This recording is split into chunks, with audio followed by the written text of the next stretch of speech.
Yeah, thank you. That's a good word. As you get older, there is the ability, if you're if you're an introspective person and you've done some thinking about your life and other people, you have a tendency as you get older to be more forgiving, to say that person was struggling with, I mean, I can look back at my first husband now and really understand that he was coping with a lot. And I can understand and so was I, too. but we were coping not together. We were coping at odds with one another, and that's really why the marriage failed, I think.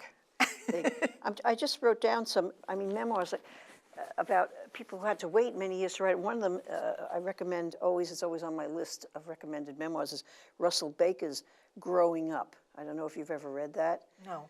And his father died when he was 5 years old.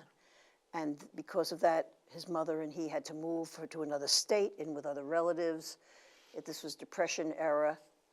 And his family said he'd never, you don't remember that when your father died. And Russell Baker, and it's quoted many times, says, I do remember that. That was 5 years old, you remember that? I remember things when I was even slightly younger. Me too, 3. I remember a lot about World War II. But it took him, when Russell Baker, because he was a prominent columnist for the New York Times, he wrote it, sent it to his agent, waiting for glory to follow. And the agent never got in touch with him. And finally he did, and he said, this doesn't work. Again, he didn't put in the era. He didn't build around it. He didn't think it out. He had to totally rewrite the book. And he's a very prominent, successful writer. So if it can happen to him, it could happen to any of us. You have to think it out and really... and those were hard times he was writing about. Right. We're talking about the marriages. He had different kinds of problems. Right. And it took him many years to forgive, to come to terms with it, as you will. And we don't live in a bubble.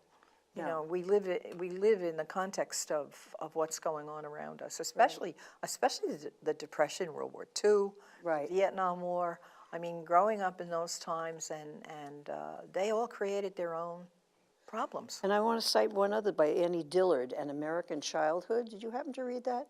She grew up. If I did, I don't remember it. She won the Pulitzer Prize for A Pilgrim at Tinker's Creek. She's a naturalist. I highly recommend. And she grew up in Pittsburgh, which is a city I've come to know because I've extended family there. I was just visiting now. But I did not know it at the time I read the book. And her focus, she did not have one of these real damaging childhoods, but it's a page turner. We get her whole early life, who shaped the person she became, this writer and naturalist. And her problem was to keep it focused, and that's another problem with writing memoirs.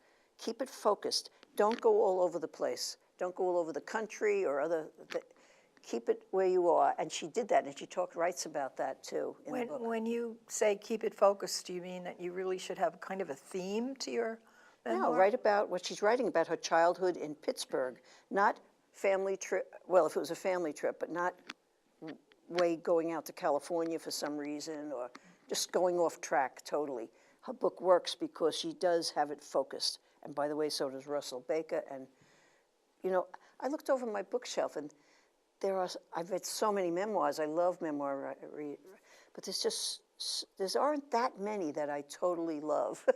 Those are 2 on the list, but that I feel work. Some coming up, I want to read Robert Gottlieb, who just published, he was editor for The New Yorker for so many years, and he just came out. He's in his 80s. When you're in your 80s, of course, that's a good time, I suppose, to write a memoir. If not earlier, I would prefer earlier.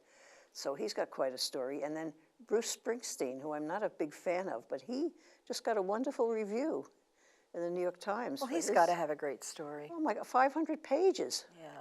Well, I would think... I wouldn't be able to write 500 pages about my entire life. I'm saying that, but maybe I could. But a lot of people write memoirs about their careers. That's it.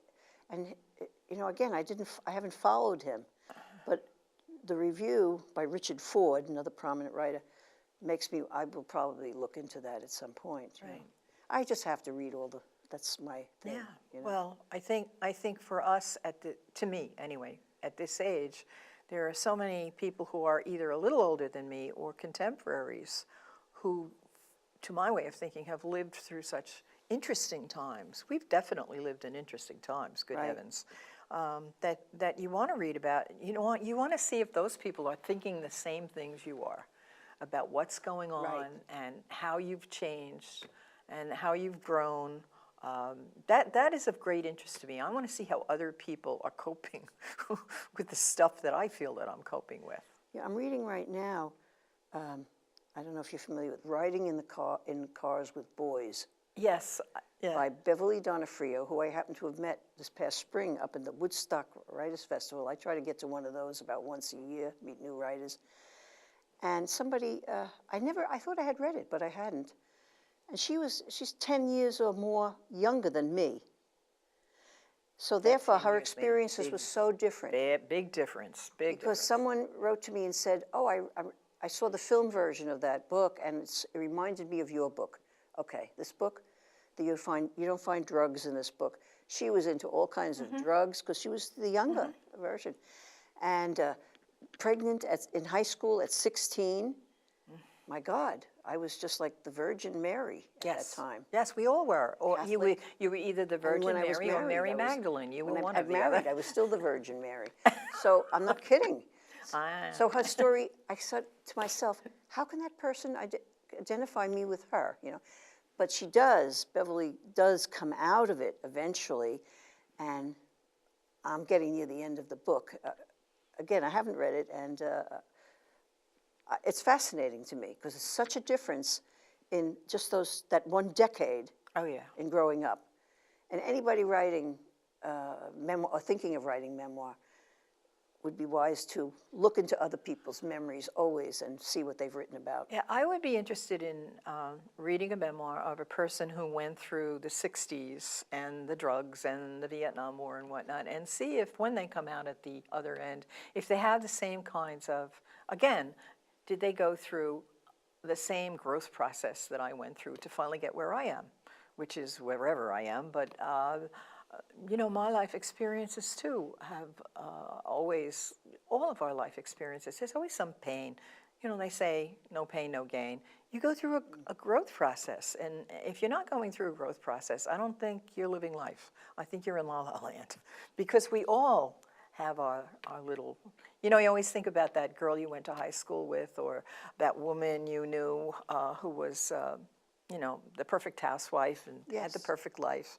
And you just really wondered, did they really have the perfect life? Well, that's where the fiction could come into it too, as you, the fiction writer. Yeah. But but whether or not, I wouldn't spend all my time just concentrating on that while reading, while thinking those thoughts.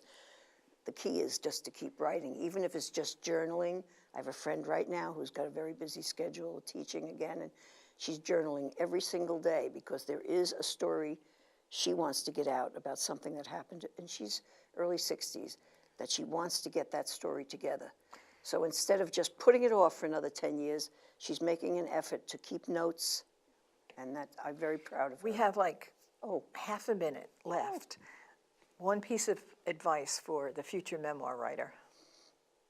Well, it's so simple. It's just do it. Don't just think about it. Write the journal. Write a journal, keep a diary, keep little notes, but just do it. Just keep writing.